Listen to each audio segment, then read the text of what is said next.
So you want to code for the first time ever. How did you know? Feeling like there's practically hundreds of languages that people are telling you to learn, and you just don't know which one to choose? In this video, I'll be comparing two of the most popular beginner-friendly programming languages, Python and JavaScript. Comparing the two and giving my final verdict on what you guys should start with, coming from a self-taught software developer myself. So let's just get started. JavaScript is a dynamic programming language that is primarily used to create interactive front-end web applications. It is a scripting language, which means that it's typically embedded into HTML and executed by the client's web browser, allowing the pages to be dynamic and interactive. JavaScript allows for the creation of things like the drop-down menu, image sliders, and form validation on web pages, among other things. It also allows for the creation of single-page applications and dynamic user interfaces that can update and change in real time without requiring a page refresh. JavaScript can also be used to create browser extensions and to access and manipulate the DOM, also called the Document Object Model, and the browser's API. While JavaScript is primarily used for creating front-end applications, it can also be used on the back end. Node.js is a JavaScript runtime build that's built on Chrome V8 JavaScript engine that allows developers to use JavaScript on the server side. With Node.js, developers can use JavaScript to create full-stack applications, create servers, and work with databases. Node.js also allows developers to use JavaScript for back-end tasks such as handling HTTP requests, managing database connections, and handling file system operations. This allows for sharing of files and codes between both the back end and the front end. So JavaScript really becomes a great application to use if you just want to create a full stack application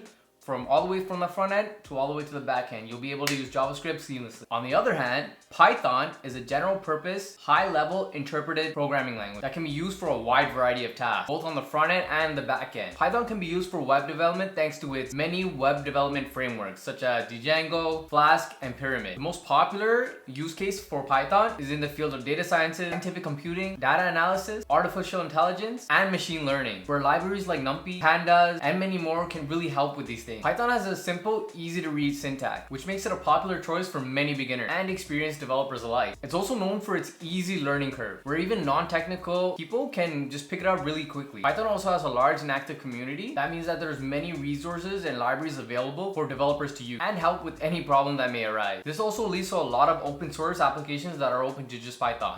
Due to its popularity and wide range of use cases, Python is often considered one of the most versatile and powerful languages in the industry. Now let's look at syntax, which is basically how the language is written. JavaScript is a C-style language, which means it has a similar syntax to other C-based languages, such as C++ and Java. Basic structure of a JavaScript program includes statements, functions, and variables, and it uses curly blocks to indicate the beginning and end of a code block, semicolons to separate statements, and the keyword var, let, and const to declare variable. In contrast, Python has a readable and English-like syntax. It uses indentation to indicate a block of code, and colons to indicate the beginning of a block. Instead of semicolons to separate statements like JavaScript does, Python uses new lines to separate statements, and it doesn't require things like var or let or const to declare any variables. The variable is declared by the value that it's given. Here is two very simple code blocks. On the left hand side we have JavaScript and on the right Python.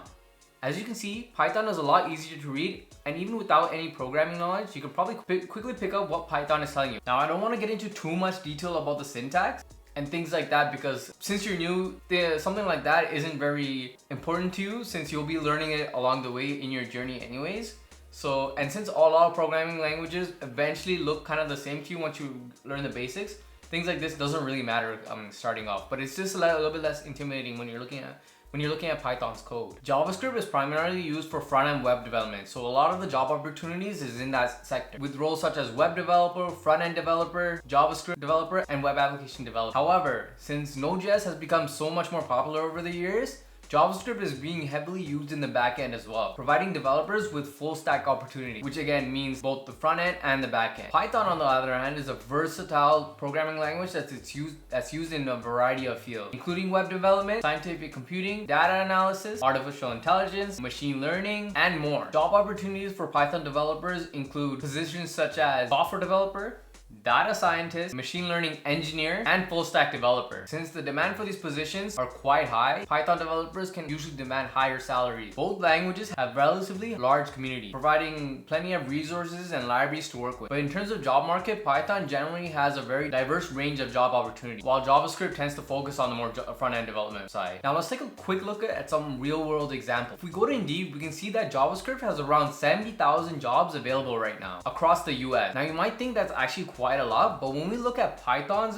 job availability, you can see that there's over 110,000 jobs available. Now, of course, there's a lot of factors in play here. These are coming from a large pool of jobs from various levels, from entry level to very highly experienced senior position. But either way you look at it, JavaScript and Python have plenty of jobs available for you. Now let's move into what people are really here for. Salary. Salaries for developers can range widely based on their location, experience, and company size. However, in general, JavaScript and Python both command relatively high salaries in the US. According to the data from the US Bureau of Labor Statistics, the median annual salary for software developers, which includes both JavaScript and Python developers, is around $105,000 in the United States. However, according to Glassdoor, a popular job search website that some of you may have already heard about, the average salary for front-end developers, which would most likely encompass the vast majority of JavaScript jobs, is around 76,000 USD. And the average for back-end developer jobs, which primarily include Python developers, is $128,000. Now stop right there. I know exactly what you guys are thinking. Python's an easy choice, isn't it? Yes and no.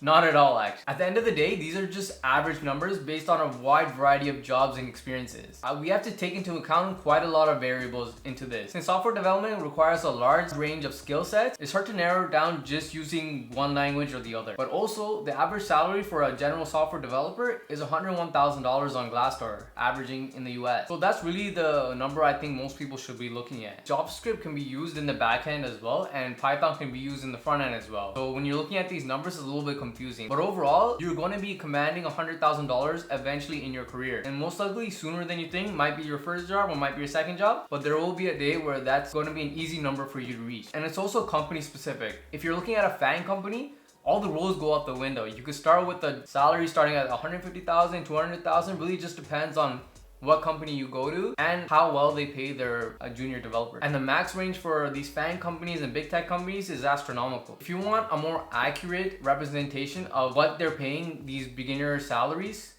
you really have to look at your area, where you want to work, and look at the websites like Glassdoor or levels.fyi and just kind of get an idea of what you could expect depending on the job and company you want to work for. Okay, now that we've gone through some serious points for both languages, questions still remain. Which one should you learn first? And based on my sole opinion and my experience, can I get a drum roll, please? To be honest, you really can't go wrong. Honestly, if you're just starting to learn programming, just choose one and go as hard as possible as you can, learning everything about it. The most important thing for you to do is just get started. 2023, you guys, you can't be wasting any more time on this. Just get started and start hustling. Whatever language you choose, just make sure to create as much projects as possible and really get that experience. Stop following these tutorials line by line and expecting yourself to gain any experience. Your experience is done by actually doing the work and getting those projects done so you can show these future employers what you're capable of doing. But alright, I guess if you came to this video for someone to just give you a language to go ahead with, then I would choose JavaScript, coming from a front-end developer, so I'm a little biased. JavaScript, I feel like it's a little bit more visual. You can use HTML, CSS to create something that's kind of concrete, something that you can see, and you'll be more easily able to see your progress. So yeah, that's all I really have for you guys. If you liked the video, please hit that like button and leave a comment. And if you want more future videos on how to become a junior developer, or if you're a self-taught developer and you really want to get that motivation to just keep pushing and keep learning, then hit that subscribe button, and I'll see you guys next time.